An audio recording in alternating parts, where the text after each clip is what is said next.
sampai menghasilkan omset ratusan juta rupiah dalam satu hari.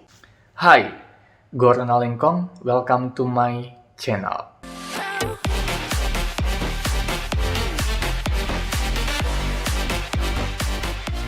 Oke, buat teman-teman yang baru pertama kali mampir di channel gue ini, perkenalkan, channel gue ini banyak membahas tentang dunia retail, jadi manajemen dunia retail itu seperti apa. Terus membahas juga mengenai bisnis, karena gue juga berkecimpung juga di dunia bisnis juga, jadi gue membangun bisnis. Dan juga teknologi, karena gue juga lulusan informatika, jadi gue mendevelop juga aplikasi dan teknologi lainnya.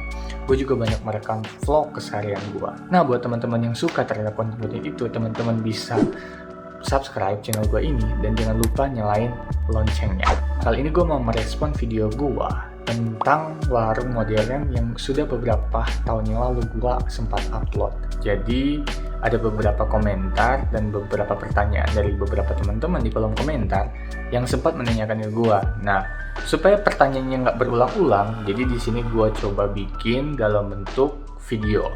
Video yang udah gue pernah bikin itu beberapa tahun lalu itu ada beberapa tujuan. Nah, yang pertama itu tujuannya adalah mencoba apakah warung tradisional itu bisa jadi modern apa enggak. Jadi gue melakukan percobaan. Terus yang kedua itu gue mencoba apakah bisa menempatkan suatu warung modern itu di tengah pasar tradisional.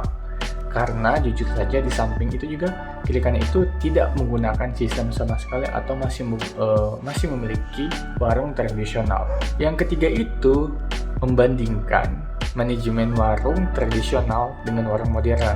Nah, apakah warung modern itu dia mempersulit atau malah mempermudah, atau mana yang lebih cepat, atau mana yang lebih menarik untuk orang datang? Apakah warung modern atau warung tradisional?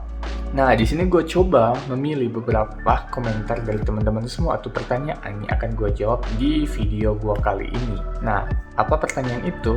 Kita langsung saja. Pertanyaan pertama adalah mengenai dengan ukuran bangunan. Nah, ada beberapa teman kita menanyakan ukuran bangunannya berapa. Berapa bang ukuran bangunannya? Di sini gue jawab, gue nggak tahu pasti karena gue nggak ukur juga. Tapi kurang lebih itu ukuran bangunan itu sekitar 3 kali 3 meter atau 2,5 kali 3 meter. Kurang lebih seperti itu teman-teman. Untuk bangunannya itu bukan hak milik kita sebagai pemilik tempat. Bukan. Tapi itu punya pemerintah yang dibagikan ke beberapa UMKM atau para pedagang sebelumnya yang berada di situ. Jadi dibagikan untuk bisa menempati tempat itu. Nah, waktu pada saat pembagian itu juga dengan cara mengambil nomor, jadi kayak undian. Ambil nomor berapa, dapat di mana. Caranya seperti itu. Unik ya teman-teman ya. Jadi kalau ada yang tanya, luasnya berapa untuk bangunan itu? Ya kurang lebih sekitar 3 kali 3 atau 2,5 kali 3. Pertanyaan kedua, atau gue bilang ini adalah komentar kedua, raknya ketinggian bang. Oke, benar. Raknya gue akuin adalah cukup tinggi. Kenapa? Karena itu sebenarnya rak bawaan dari warung yang pertama. Warung yang masih kita renov tuh, masih kita bersihin. Masih bawaan yang pertama. Nah, di sini gue juga pengen ngejelasin kondisinya. Sebenarnya teman-teman, warungnya itu berada di daerah perbatasan kepulauan antara Indonesia dan Filipina. Jadi warungnya itu berada di pertengahan itu tuh. Jadi perbatasan antara Indonesia dan Filipina. Otomatis, jadi teman-teman bisa simpulkan sendiri, untuk membeli rak gondola di daerah seperti itu sangat susah. Beda dengan kota-kota besar. Di daerah kota-kota besar jauh lebih mudah untuk mengakses atau membeli rak gondola seperti itu. Jadi lebih rapi. Nah, mungkin karena di kota besar juga punya pengrajin atau punya pabrik yang membuat rak gondola seperti itu. Jadi lebih mudah.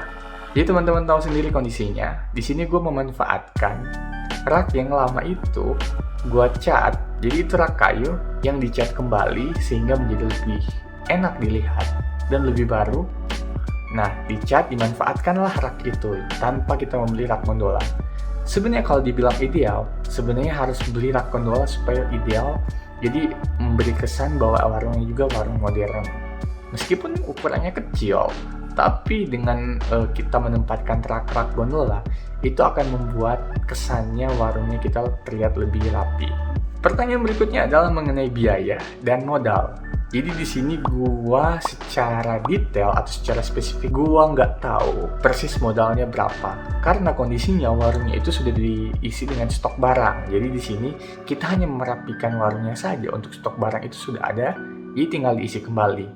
Nah, gue paling hanya bisa tahu itu modal mengenai CCTV. Jadi karena gue implementasinya jadi orang modern, jadi gue tambahkan di situ adalah mesin kasir, terus gue tambahkan meja kasir, terus gue tambahkan CCTV.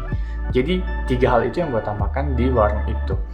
Nah, warungnya itu kalau dikalkulasi modal waktu pas beli itu kurang lebih sekitar 10 jutaan. Bisa juga lebih dari 10 juta. Tapi kurang lebih waktu pas beli CCTV, beli meja kasirnya, terus beli perangkat-perangkat kasirnya itu kurang lebih sekitar 10 juta teman-teman. Pertanyaan berikutnya unik nih. Dapat barangnya dari mana? Gue simpulkan pertanyaan ini kayak bertanya ke gue itu lebih ke konteksnya adalah suppliernya dari mana. Gue coba jawab di sini. Jadi barang-barang yang kita dapat itu barang-barang yang dari toko-toko grosir. Jadi barang-barang itu dari toko grosir, kita beli, terus kita stok ke warung kita. Nah, apakah cuma di situ? Enggak. Teman-teman juga bisa mendapatkan barang-barang itu di tempat distributor. Jika teman-teman tahu tempat distributornya di mana, jadi teman-teman bisa ngecek. Oke, sebelum gue lanjut lagi mengenai toko grosir itu dari mana teman-teman bisa dapat. Teman-teman jalan saja keliling tempat-tempat yang menjual barang-barang grosir, barang-barang sembako grosir. Teman-teman keliling saja, teman-teman lihat, datangi, cek, tanya apakah barang-barang yang akan teman-teman pengen ngejual itu ada nggak. Terus cek harganya berapa. Jika cocok, teman-teman tahu ngambil marginnya berapa, teman-teman hitung aja masih masuk nggak. Kalau masuk, oke, teman-teman bisa beli di toko grosir itu. Nah, ada juga cara lain untuk mendapatkan stok barang, yaitu dengan sales. Nah, dengan perantara sales, yang salesnya ini harus resmi dari tempat tokonya atau tempat distributornya. Biasanya sales itu akan datang ke lokasi kita, terus tanya barang-barang apa yang akan kita jual. Biasanya itu barang-barang nggak harus ada di toko kita, bisa aja barang-barang belum ada di toko kita. Dia bertanya apakah kita juga pengen jual itu, nah kita bisa order ke dia. Tapi hati-hati dengan sales yang abal-abal. Pertanyaan terakhir yang akan gue jawab di video ini, nah pertanyaannya itu berapa biaya perangkat kasir, atau gue salah mungkin biaya harga programnya. Nah ini paling banyak juga ditanyakan. Gue akan coba jawab di sini dengan tidak mengurangi rasa hormat gue terhadap teman-teman yang pernah bertanya ke gue, tapi gue banyak yang nggak jawabnya. Nah di sini untuk programnya itu yang gue implementasi di warung modern itu sebenarnya itu program ERP. Nah, itu gue cuma hanya melakukan percobaan karena nggak punya program lain kan. Jadi gue pakai program yang udah jadi, yaitu ERP. Nah, untuk program ERP ini over price dan over fitur. Kenapa begitu? Teman-teman bisa melakukan search di Google. Teman-teman cari aja perbedaan antara point of sale dan ERP itu seperti apa. Kalau point of sale itu biasanya jauh lebih kecil skala dari fitur sama harganya jauh lebih murah. Tapi kalau dari fitur ERP sendiri itu jauh lebih besar, jauh lebih kompleks, dan jauh lebih lengkap, dan biasanya lebih mahal. Nah, kenapa saya nggak menyarankan teman-teman semua itu menggunakan program yang gue udah coba pakai? Karena programnya over fitur. Kalau di over fitur, dia otomatis overprice. Dan kalau diimplementasi ke warung teman-teman semua, biasanya itu seperti kita pakai mesin truk di dalam kendaraan becak ya. Agak gak make sense gitu ya. Ya, tapi faktanya seperti itu. Tapi teman-teman gak usah kecewa. Di sini kami melakukan pengembangan untuk satu aplikasi Android. Jadi aplikasi yang kita development yaitu aplikasi point of sale untuk mobile apps. Di sini fiturnya lebih sederhana dan harganya pasti lebih murah dong. Teman-teman bisa jangkau itu. Tapi ini masih dalam tahap pengembangan. Jika aplikasinya sudah jadi, kita akan coba publish melalui beberapa video yang akan dipublish di channel gue ini. Jadi jangan lupa subscribe ya. Dan yang terakhir adalah info yang paling pentingnya di sini. Teman-teman dengar baik-baik. Di sini gue pengen ngasih tahu info yang penting buat teman-teman. Kita sudah melakukan beberapa revolusi terhadap usaha retail tradisional menjadi retail modern. Nah, sampai menghasilkan omset ratusan juta rupiah dalam satu hari. Ingat ya, ratusan juta rupiah dalam satu hari. bukan per bulan loh. Nah, di sini kita juga ingin membantu teman-teman semua yang memiliki warung, yang mungkin usahanya skala kecil atau menengah. Kita pengen bantu teman-teman semua untuk bisa bertumbuh dan berkembang dengan teknologi yang ada. Target awal kita adalah 100 warung modern yang akan kita bantu untuk tahap awal loh. Tapi kita akan mulai dengan 5 warung modern yang akan kita bantu untuk menjadi warung modern secara mandiri. Untuk lokasinya sendiri kita batasi. Jadi di sini kita hanya membantu warung-warung yang kita bisa jangkau dulu, yaitu Kota Bandung. Jadi kita hanya bisa ngejangkau Kota Bandung doang dan mungkin daerah-daerah sekitarnya. Contoh Cimahi itu lebih dekat juga dengan Kota Bandung. Jadi itu kita juga bisa akses. Jadi teman-teman yang memiliki warung-warung di Kota Bandung atau daerah sekitar Kota Bandungnya yang dekat dengan Kota Bandung, jika teman-teman ingin nih warungnya juga dibantu untuk bertumbuh secara modern melalui teknologi-teknologi yang ada atau melalui pengalaman kami, teman-teman bisa cek deskripsi video ini. Ingat, cek deskripsi video ini supaya teman-teman nggak melewatkan kesempatan yang mungkin kita hanya membatasi untuk 5 warung pertama untuk tahap awal yang akan kita pilih dan akan kita seleksi.